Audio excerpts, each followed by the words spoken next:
১৬ই জুলাই গোপালগঞ্জে এনসিপির সমাবেশে নিষিদ্ধ আওয়ামী লীগ ও ছাত্রলীগের বর্বরোচিত সশস্ত্র হামলার প্রতিবাদে যশোরে বিক্ষোভ সমাবেশ ও মিছিল করেছে জেলা জামায়াতে ইসলামী।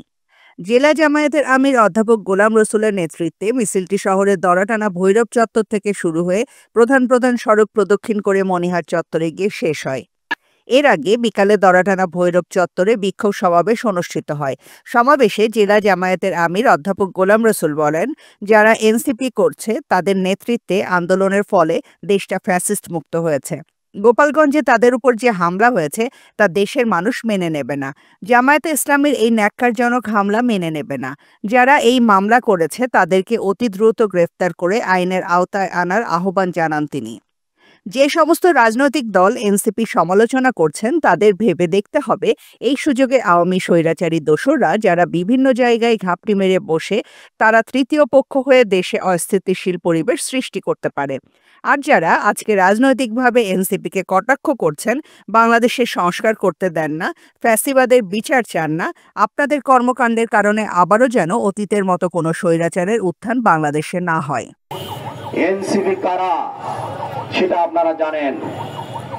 গত বছর জুলাইতে যে গণঅভ্যুত্থান হয়েছিল, দীর্ঘ 16 বছর ধরে যে স্বৈরাচারী ফ্যাসিবাদী সরকার জগদ্দল পাথরের মতো জাতির ঘাড়ে চেপে বসেছিল, যারা আমাদের গণতান্ত্রিক অধিকারকে হরণ করেছিল, যারা এদেশের আমাদের শীর্ষ নেতৃবৃন্দকে হত্যা করেছে, বিএনপির নেতৃবৃন্দকে হত্যা করেছে, বাংলাদেশ জামাত ইসলামী এবং বিএনপির হাজার হাজার কর্মীদেরকে যারা হত্যা করেছে, বাংলাদেশের সকল গণতান্ত্রিক রাজনৈতিক দলের অধিকার যারা হরণ করেছিল, 14, 18, 24-এর নির্বাচন, প্রহসনের নির্বাচনের মাধ্যমে যারা দীর্ঘ 16 বছর ক্ষমতায় ছিল, দেশের অর্থ লুটপাট করে বিদেশে পাচার করেছে, ব্যাংকগুলো ডাকাতি করেছে, দেশের সকল মানুষকে একটি খাঁচায় বন্দী করে রেখেছিল।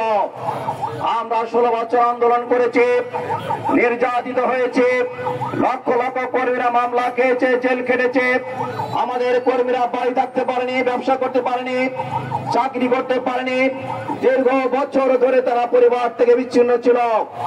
সেই নির্যাতিত নিষ্পেষিত মানুষের মুক্তির জন্য যে যুব সমাজ তরুণরা বাংলাদেশের মাটিতে এদেশের সকল শ্রেণী পেশার মানুষকে ঐক্যবদ্ধ করেছিল, এদেশের তরুণ যুবক, এদেশের শিশুরা পর্যন্ত, মহিলা পর্যন্ত যাদের ডাকে ঐক্যবদ্ধ হয়ে যে লক্ষ লক্ষ মানুষ রাজপথে নেমে স্বৈরাচারের বিরুদ্ধে আন্দোলন করেছে, যে আন্দোলনে 1600 যুবক শাহাদত বরণ করেছে, যে আন্দোলনে প্রায় 40,000 মানুষ আহত হয়েছে, যে আন্দোলনে আবু সাইদের মতো মানুষ জুলাই 16 তারিখে রংপুরে পুলিশের সামনে স্বৈরাচারী সরকারের দোসর যারা সেই ফ্যাসিবাদের সহযোগিতা করেছে সেই পুলিশের সামনে বুক পেতে দিয়েছিল। বাংলাদেশের মানুষের নির্যাতন নিষ্পেষণের হাত থেকে আমার বুক পেতে দিলাম, তোমরা গুলি করো। আমি মানুষকে বাঁচাতে চাই, স্বৈরাচারের হাত থেকে দেশকে মুক্ত করতে চাই। সেই নেতৃবৃন্দের মাধ্যমে আমরা আজকে স্বাধীনতা পেয়েছিলাম, আমরা আজকে এখানে কথা বলার সুযোগ পেয়েছি। বাংলাদেশ জামাত ইসলামী, বিএনপি সহ সকল রাজনৈতিক দল তাদের ইতিহাস খুঁজে দেখতে হবে যে 16 বছর তারা কোথায় ছিল। আর গত বছর জুলাইয়ের পরে আজ পর্যন্ত প্রায় 1 বছর ধরে বাংলাদেশের মানুষের সামনে তারা কথা বলার সুযোগ পেয়েছে, গণতান্ত্রিক অধিকার পেয়েছে। কাদের আন্দোলনে ওই এনসিপির নেতৃবৃন্দ জীবন বাজি রেখে সাহসিকতার সাথে বাংলার মানুষকে তারা মুক্ত করেছে। আজকে তাদের উপরে যে হামলা করেছে এদেশের জনগণ সেটা কখনো সহ্য করবে না। বাংলাদেশ জামাত ইসলামীর কর্মীরা বেঁচে থাকতে এনসিপির হামলা আমরা কখনো মেনে নেব না।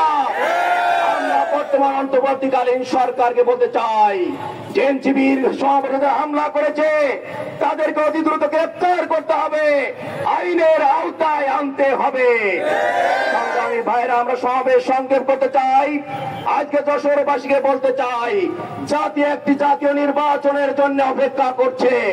বাংলাদেশ জামাত ইসলামী সুস্পষ্ট বলেছে, নির্বাচনের আগে লেভেল প্লেইং ফিল্ড করতে হবে, সকল দলের জন্য আইন সমান করতে হবে, মাস্তানদের দৌরাত্ম্য খর্ব করতে হবে, যারা সন্ত্রাসী মস্তান তাদেরকে গ্রেফতার করতে হবে, কালো টাকা হুন্ডার দৌড়াতে চলবে না। 10টা হুন্ডার 20টা গুন্ডা দিয়ে যাতে কেউ কেন্দ্র দখল করতে না পারে তার ব্যবস্থা গ্রহণ করতে হবে। সমাবেশে আরও বক্তব্য রাখেন জেলা জামায়াতের সেক্রেটারি অধ্যক্ষ মাওলানা আবু জাফর সিদ্দিকী, সহকারী সেক্রেটারি মাওলানা বিলাল হোসাইন, জামায়াতের কর্মপরিষদের সদস্য আবুল হাশিম রেজা। তামান্না ফারজানা, যশোর।